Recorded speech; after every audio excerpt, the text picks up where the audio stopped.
لیکن اگر دین پہلے نمبر پر ہے یہ ساری چیزیں جنت میں جانے کے لیے اس کے معاون بنیں گے, مددگار بن جائیں گے. پھر وہ ان میں سے ہوگا والسابقون السابقون اولئک المقربون, یہ تو آگے بڑھنے والے لوگ ہیں, یہ تو بہت ہی نیک لوگ ہیں, ان کی بات ہی کیا ہے. اور دوسرے اصحاب الیمین, اصحاب الیمین دائیں ہاتھ والے ہیں, کچھ دائیں طرف والے ہیں, عرش کے دائیں طرف ہے وہ, ان کو نامہ اعمال دائیں ہاتھ میں ملے گا. وہ کتنے زبردست ہے. فی صدر مخضود, اللہ ہمیں کم سے کم ان میں سے بنا دے. سب کہیں آمین بھائی. والسابق اصحاب الیمین ما فی صدر مخضود وطلح منضود وظل ممدود وماء مسکوب وفاکہۃ کثیرہ لا مقطوعۃ ولا ممنوعۃ وفرش مرفوعۃ.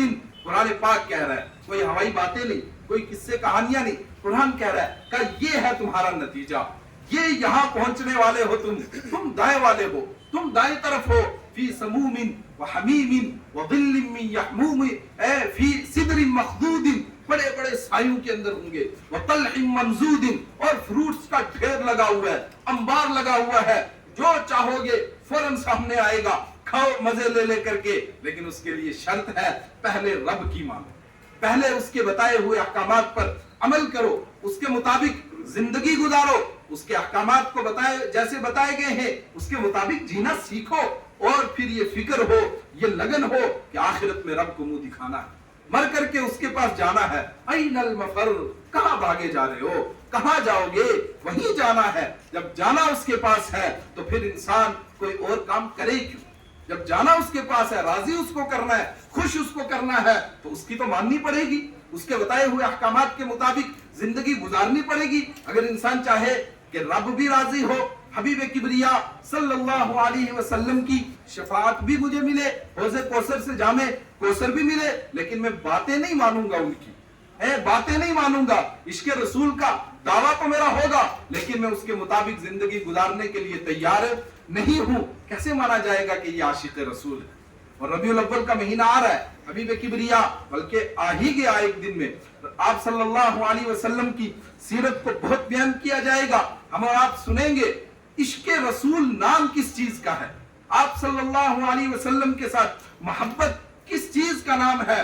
وہ محبت انسان کو مجبور کر دے آپ صلی اللہ علیہ وسلم کے بتائے ہوئے طریقوں پر عمل کرنے کے لیے. جب انسان کو کہا جائے کہ یہ وراثت کے احکام ہیں, اس طرح بانٹنے ہیں, کیونکہ اللہ نے اپنے حبیب کو بتایا ہے کہ اس طرح بانٹنی ہے وراثت, انسان کہے بالکل میں مانوں گا. جب کہا جائے کہ بیٹی کی شادی ہو رہی ہے, اس طرح کرنی ہے اس لیے کہ حبیب کبریا نے اپنی بیٹیوں کی اس طرح کی, وہ کہے بالکل میں مانوں گا. بیٹوں کی شادی اس طرح کرنی ہے, شریعت کے یہ احکامات ہیں. میت ہوئی ہے, یہ کام کرنے, شریعت کے یہ احکامات ہیں, یہ کام نہیں کرنے ہیں, شریعت نے روکا ہے اس سے. من احدث فی امرنا ھذا ما لیس منہ فہو رد, جو چیز دین میں ہے ہی نہیں ہے اس کو بندہ دین سمجھ کے کرے, کہ اس کی تو جگہ ہی نہیں ہے کوئی دین کے اندر, اس کا کوئی مرتبہ, کوئی جگہ, کوئی مقام ہے ہی نہیں ہے دین کے اندر, بندہ اس سے رک جائے. بالکل میں اس سے رک جاؤں گا. اور یہ ساری چیزیں آئیں گی کیسے؟ شروع میں نے عرض کیا, اقرأ بسم ربک الذی خلق, اپنے رب کے نام سے پڑھو. جب انسان اس کتاب کو, اس قرآن پاک کو پڑھے گا تو انسان کی زندگی حبیب کبریا صلی اللہ علیہ وسلم کے طریقے کے قریب ہوتی چلی جائے گی, اور آخرت کی لگن لگے گی اس کو, فکر لگے گی اس کو. اور دوسری یہ بات کہ ہم کیسے دوسروں تک یہ پیغام پہنچائیں کہ آخرت بھی کوئی چیز ہے, اس کی فکر کے لیے کیسے بندہ اندر سے مجبور ہو جائے, وہ مانے بغیر رہ ہی نہ سکے. اس کے لیے آپ صلی اللہ علیہ وسلم کی سیرت, اللہ نے فرمایا انک لعلی خلق عظیم, آپ بہت اونچے اخلاق پر فائز ہیں, آپ کے اخلاق بہت اونچے ہیں, آپ کو کسی سے کوئی مطلب نہیں ہے, کسی سے کوئی غرض نہیں ہے. آپ جو کام کر رہے ہیں وہ اپنی آخرت بنانے کے لیے کر رہے ہیں, اپنی آخرت سنوارنے کے لیے کر رہے ہیں. جب میں کسی کے لیے کوئی فائدے کا کام کروں گا, اچھا کام کروں گا, اس کے نفع کا کام کروں گا, اور مجھے اس سے کوئی غرض نہیں ہے, کوئی اس سے اپنی غرض نہیں ہے, ذاتی مفاد نہیں ہے, وہ سوچنے پر مجبور ہوگا یار یہ کیا لوگ ہیں, ان کو ہم سے چاہیے بھی کچھ نہیں اور ہماری بھلائی کا کام بھی کر رہے, ہم سے کچھ مانگتے بھی نہیں ہے, کچھ نہیں مانگتے. لا اسألکم علیہ من اجر ان اجری الا علی اللہ. نبیوں کی پہلی دعوت یہی ہوتی تھی, وہ آ کر کے اعلان کرتے تھے, جو جادوگر, جو شعبدہ دکھاتے, جو تھوڑی دیر کے لیے قوم کو کبھی ہنساتے ہیں، کبھی رلاتے ہیں، کبھی موٹیویٹ کرتے ہیں. وہ کیا کہتے ہیں؟ سب سے پہلے وہ کہتے ہیں جو موسیٰ علیہ السلام کے زمانے میں فرعون سے جادوگروں نے کہا تھا کہ ہم تیری بات تو مان لیں، جادوگری تو دکھا دیں، لیکن ہمیں ملے گا کیا؟ اس کے نتیجے میں ہمارے پاس آئے گا کچھ مال ہمیں ملے گا. اور فرعون نے کہا تھا میں تمہیں اپنے مقرب لوگوں میں سے بنا دوں گا. اے تم انک من المقربین، تم بڑے مقرب لوگوں میں سے ہو جاؤ گے، قریبی یعنی میرے وزیر ہو جاؤ گے، خاص بندے ہو جاؤ گے. اور نبی کیا کہتا ہے؟ یہ تو جادوگر کہتے ہیں ہمیں ملے گا کیا؟ اور نبی کیا کہتا ہے؟ لا اسألکم علیہ من اجر، ہمیں تم سے کچھ نہیں چاہیے، ہمیں تم سے کوئی غرض نہیں ہے. ان اجری الا علی اللہ، ہمارا اجر اللہ کے حوالے ہے، وہ ہمیں اس کا بدلہ آخرت میں دے گا. ہم سب کچھ آخرت کے لیے کر رہے ہیں. جب ہم آخرت کے لیے کر رہے ہیں انسان سوچنے پر مجبور ہوگا کہ یار یہ کیا مسئلہ کیا ہے، یہ چکر کیا ہے، یہ آخرت چیز کیا ہے، انسان بتا سکے گا. آپ صلی اللہ علیہ وسلم کی زندگی کے بس مفتی صاحب آئے چاہتے ہیں میں 2 باتیں عرض کر کے بات کو ختم کروں. آپ صلی اللہ علیہ وسلم کی زندگی میں بہت سارے ہم معجزات دیکھتے ہیں، بہت معجزات رونما ہوئے، پڑھے لکھے لوگ ہیں آپ. سب سے بڑا معجزہ ایک تو قرآن پاک ہے، اور ایک جو معجزہ ظاہری طور پر جس کو انسان کہتا ہے یہ معجزہ، یعنی جو خرق عادت کام، جو بندے کے مزاج میں چیز نہیں ہے پھر بھی وہ ہو جائے، جو فطرت کے ایک طرح سے خلاف ہو، وہ کہی جاتی ہے معجزہ ہے. اور یہ اللہ رب العزت اپنے بندوں کے ہاتھ پر ظاہر کرتا ہے، جس کے ہاتھ پر چاہے. نبی کے ہاتھ پر ہو تو معجزہ کہلاتا ہے، ولی کے ہاتھ پر ہو تو کرامت کہلاتی ہے.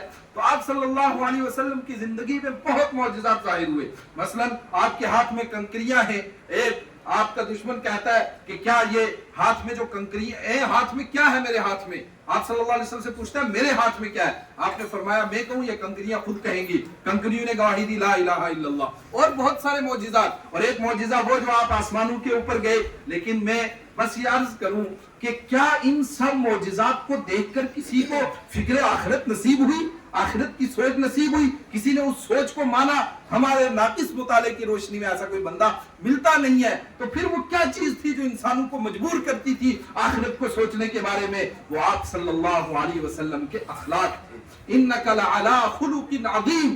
مکہ سے مدینہ آپ تشریف لے جا رہے، وہ جو راستے میں بوڑھی ہے پوچھے اس سے، اس نے اہمیت سے جو بات پیش کی ہے، جو بات بیان کی ہے، وہ اس نے یہ کہا، اس نے یہ بھی دیکھا کہ بکری نے کے تھنوں میں دودھ آ گیا، لیکن اس نے یہ دیکھا کہ آپ صلی اللہ علیہ وسلم نے سب سے پہلے دودھ اسی کو پلایا، پھر اپنے ساتھیوں کو پلایا، آخر میں آپ صلی اللہ علیہ وسلم نے خود پیا ہے. اور کتنے حضرت سہیل ایمان نہیں لائے ہیں، اس سے پہلے وہ صلح کے لیے گئے، صحابہ کرام کو دیکھ رہے وہ کس طرح ٹریٹ کر رہے ہیں آپ صلی اللہ علیہ وسلم کو، کیا معاملہ ہے ان کا. وہ گئے اور انہوں نے آپ صلی اللہ علیہ وسلم کے اخلاق دیکھے. ایک صحابی نے کہا ہمارے خلاف تقریریں کرتا ہے، اس کے دام توڑ دیں. آپ نے فرمایا نہ، اس کا کچھ بھی نہیں توڑنا ہے، یہ ایک طرح سے امبیسڈر بن کر کے آیا ہے مکہ والوں کا. انہوں نے یہ اخلاق دیکھے، ایمان نصیب ہو گیا. اکرمہ مکہ چھوڑ کر جا رہے ہیں ابو جہل کے بیٹے، اور آپ صلی اللہ علیہ وسلم کے اخلاق دیکھے.